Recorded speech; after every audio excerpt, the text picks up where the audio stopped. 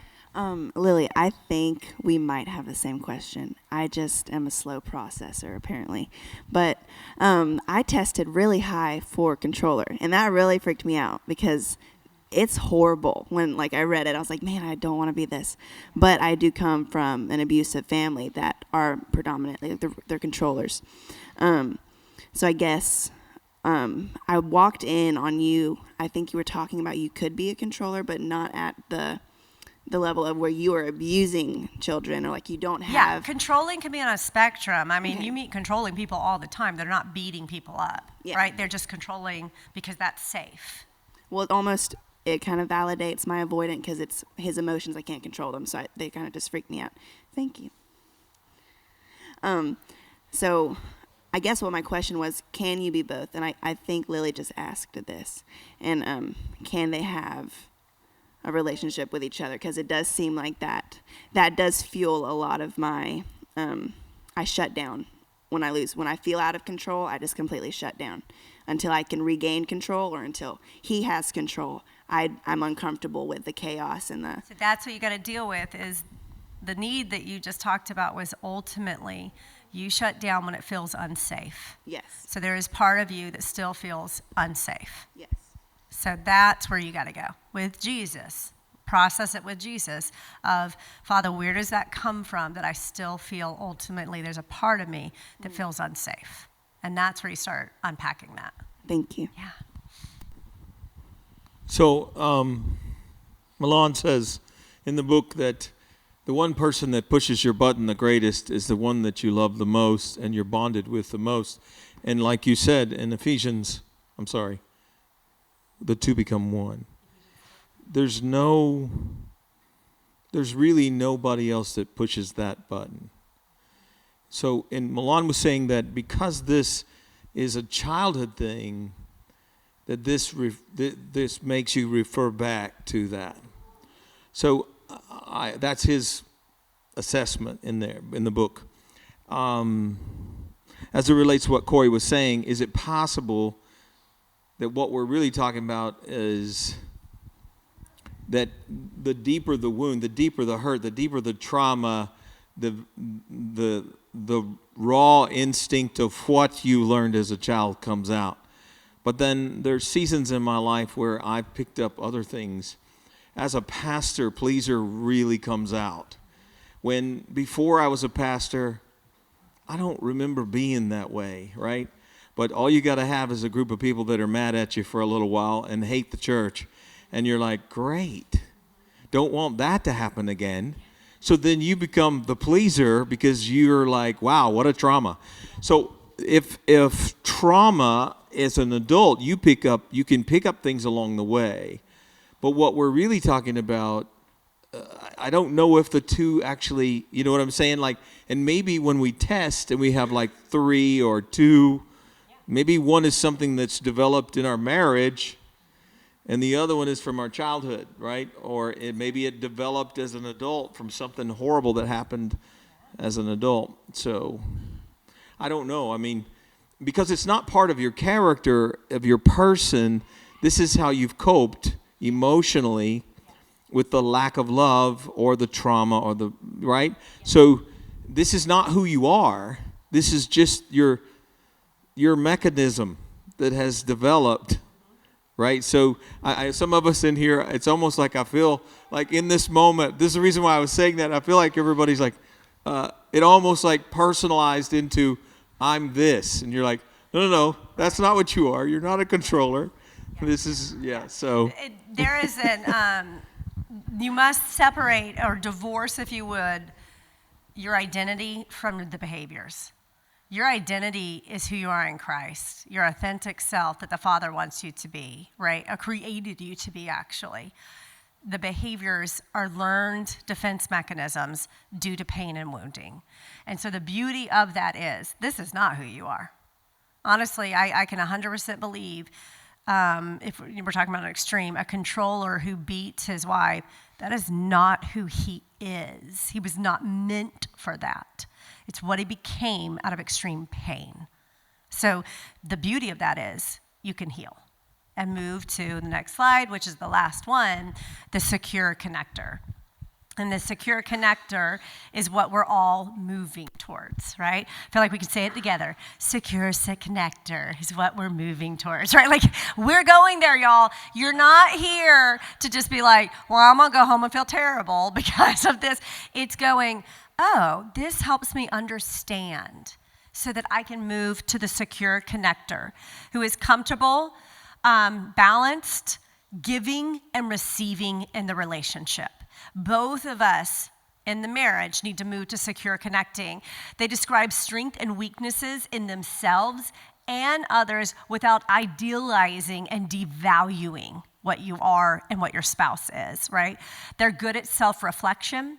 They're secure connectors, clearly and easily communicate their feelings and their needs. Neediness, just for those avoidants out there, is not weakness. You were taught that as a child, right? Maybe, I don't know. But neediness is not weakness, it's humanity. It's the humanity in you that God created. Jesus was needy. He really was. That's why he came here as a baby. That's why he didn't show up as just God. He had needs, and he lived that out. Resolving conflict was modeled for them growing up, so they know that they're not perfect. They know rupture occurs, and we can repair, right? Setting boundaries and saying no is not a problem for the secure connector. They are comfortable with new situations. I'll tell you one that InterCry has done really well that tells you a secure connection is here. Have y'all ever gone to church that if you needed to go or do something, you felt like, we're going to sneak out the back at 3 o'clock so that nobody sees us and the pastor doesn't notice, right? That is in churches. But at InterCry, we can come on Sunday night and be like, okay, we have got to do this, so we can come for an hour. This is what we have. And there is no shame. I know it's a small thing, but it's actually a big thing. Like, I could make eye contact with Brodon and be like, I'm going to go. And he's like, yes. You know, like, not that always happens or anything, but like, that is beautiful, right? There's no shame in being like, thank you for being here and being connected as you can be connected. And it's awesome that you also have a life outside of here, right? And honestly, in churches that I've been at, that's a gift, right? That's secure connection here. So when you're upset, secure connectors seek help and comfort rather than from a person rather than a thing. It's breaking addiction. Right? Rather than a thing. And you could name a million things that we try to meet our needs with that are not people and God. So that's kind of the end for tonight. And I know we're at like 8:05. So is it okay if I kind of close this up, or you want to do it? Okay. I mean, we're securely connected here. So I'm just going to pray for us. And I just pray and hope y'all hear, don't let this make you feel or enter into shame. That's not what we're doing here.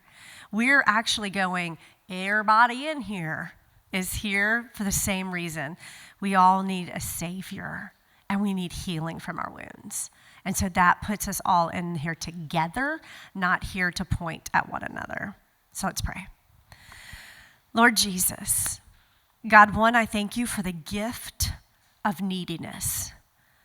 That, Lord, that the most inner part of my being is crying out even right now for you. I need you more. I need you in the places, Lord, that I have built up walls to protect myself. And I need you in the places that I still carry wounds. Because I know, without a doubt, that I am seated in the heavenly realm with Jesus.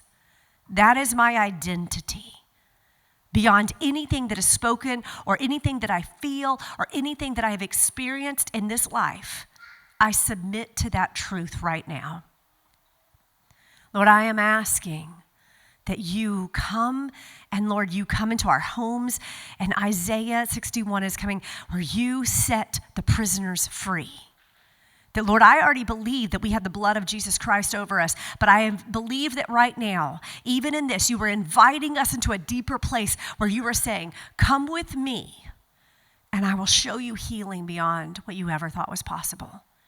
And your true, authentic, real self that I created will shine. And you don't know what you're going to be, but if you will come, you will be like me. Jesus, we know that this is the cry of your heart and that you intercede for us daily. You are sitting and praying and interceding, and constantly I am on your heart. So I am asking you, Jesus, bind our marriages together with just ropes of love that can never be undone. Let us heal, let us love, and let us be able to sit at that table at the end of all of this. That picture of sitting with you, Jesus, at the end, and we will hold up that communion cup, the blood of the Lamb, and we will know that you have brought us to the fullness of the salvation that you poured out on that cross. In your holy name we pray these things. Amen.